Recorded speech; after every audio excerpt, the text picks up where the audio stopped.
आज की कहानी का शीर्षक है भगवान कैसे दिखते हैं। एक समय की बात है, एक गांव में कहीं से एक बहुत बड़े विद्वान आए।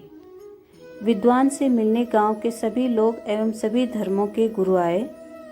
उनके समक्ष सभी धर्म गुरुओं ने अपने अपने धर्म के अनुसार ईश्वर के स्वरूप का बखान किया और बतलाया कि ईश्वर वैसा ही होता है जैसा उनके धर्म में कहा गया है, बाकी के धर्म गलत बतला रहे हैं। तभी अतिथि विद्वान ने सभी को एक साथ बुलाया और उनसे कहा कि मैं आपको एक कहानी सुनाता हूँ। उस कहानी को सुनकर आप समझ जाएंगे कि ईश्वर कैसे दिखाई देता है। उनके द्वारा सुनाई गई कहानी इस प्रकार है। एक गांव में बहुत सारे अंधे व्यक्ति रहते थे। उन्होंने कभी भी हाथी को नहीं देखा था। एक बार एक महावत गांव में अपने साथ एक हाथी लेकर आया। अब गांव में चारों तरफ हाथी के आने की चर्चा थी। अंधे व्यक्ति हाथी को देख नहीं सकते थे, किंतु वह उसे स्पर्श कर उसका अनुभव लेना चाहते थे। सबसे बुजुर्ग अंधे व्यक्ति ने हाथी की पीठ में हाथ लगाया और उसे हाथी दीवार की तरह महसूस हुआ। इसके पश्चात दूसरा अंधा व्यक्ति हाथी के पास आया और उसने हाथी के कानों को छुआ। उससे हाथी सूपे के समान प्रतीत हुआ। अब तीसरे अंधे व्यक्ति की बारी आई। उसने हाथी के सिर को छुआ तो उसके हाथ में हाथी की सूंड आई, जो उसे कोमल पेड़ के तने के समान प्रतीत हुई। अब चौथे व्यक्ति ने हाथी को छुआ तो उसके हाथ में हाथी के पैर आए, जो उसे खंबे के समान महसूस हुए। पांचवें व्यक्ति के हाथ में हाथी की पूंछ आई, जो उसे किसी मोटी रस्सी के समान प्रतीत हुई। हाथी को छूने के बाद सभी अंधे व्यक्ति अपनी जगह वापस आ गए और एक दूसरे से अपना अनुभव साझा करने लगे।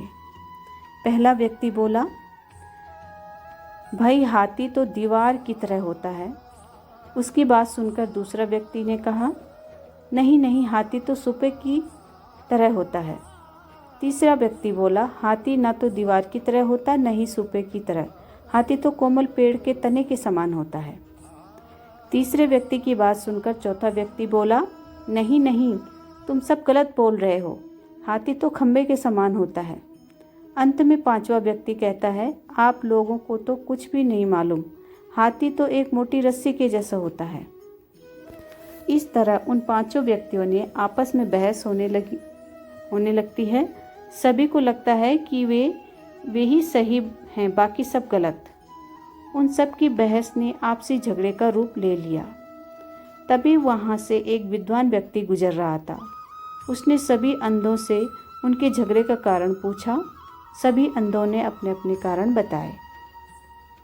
तब बुद्धिमान व्यक्ति बोला, आप सभी अपनी अपनी जगह सही हैं, क्योंकि आपने हाथी को जितना स्पर्श करके महसूस किया, आप केवल उतना ही जानते हैं। हाथी तो इससे कई गुना बड़ा है।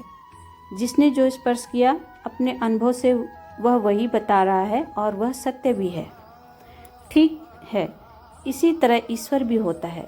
वह इतना विशाल होता है कि उसे समझ पाना किसी भी इंसान अथवा धर्म के बस की बात नहीं है। सभी धर्म ईश्वर के बारे में जो बतलाते हैं वह अपनी अपनी जगह सही हैं, किंतु पूर्ण नहीं हैं। ईश्वर को जिसने जितना समझा है वह उसके बारे में सिर्फ उतनी ही बातें बतला पाता है और सोचता है कि मैं अथवा मेरा धर्म ही सही है, बाकी सभी गलत हैं, जबकि वास्तव में सभी धर्म अपने स्थान पर सही हैं। शिक्षा। इस कहानी से यह शिक्षा मिलती है, भगवान कैसे दिखते हैं। कहानी से हमें शिक्षा मिलती है, सभी धर्म अपनी अपनी जगह सही हैं, किंतु भगवान के नाम पर लड़ना गलत है। तो दोस्तों, आज की कहानी आपको कैसी लगी कमेंट करके ज़रूर बताइएगा। धन्यवाद।